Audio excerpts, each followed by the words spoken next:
برشا نساء اليوم عندهم كل شيء باش ينجحوا، عندهم لي كومبيتونس، عندهم الافكار، عندهم طموح الكبيره.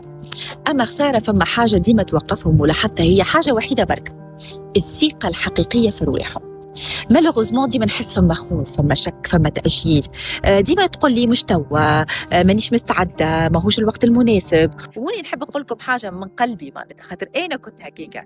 أنا الحق بطبيعتي كنت إنسانة انتروفيرتي، أنا جاية باك مات دبلومي لا فينانس، ديما ورا لي زيكران.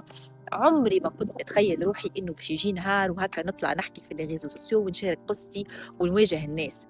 الحق رحلتي ما كانتش سهلة، كان فيها برشا اب اند داون، تعب، خوف، شك كبير في النفس وكنت ديما هكا نحب نقعد في الزون دو كونفور متاعي معناتها. ولكن مع الوقت فهمت انه باش نكبر بالحق لازمني نواجه خوفي.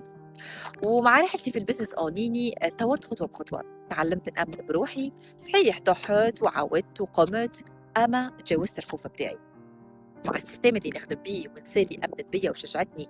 اليوم نقول لك بكل فخر اللي انا وليت كوتش في البزنس ديجيتال. والحق اليوم عندي ايكيب مزيانه برشا، نساء قاعده تكبر معايا، قاعده تطور في رواحها، قاعده تامن بقدراتها خطوه بخطوه، وكل وحده فيهم عندها بلاصه خاصه في قلبي. نشكرهم خاطر كل وحده منهم كانت جزء في الرحله والنجاح متاعي هذيا. والحق رسالتي انها اكبر من مجرد بزنس، خاطر انا نعاون ونرافق النساء اللي تحب تبدل حياتها، تطور في روحها وتحس بقيمتها في كل جوانب حياتها. نعرف اللي فما برشا نساء عندهم قدرات كبيره برشا، اما مازالوا يستناو باش حد هكا يامن بهم والا يدزهم باش انهم يامنوا برواحهم.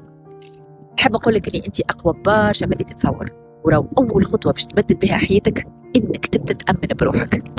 واذا حسيت الكلام هذايا معناتها مسك، ما تخليش الاحساس هذايا يوقف لهنا. ابعث لي توا، خلينا نبداو اول خطوه فيغ احنا نقولوا لا ميور فيرسيون دو توا.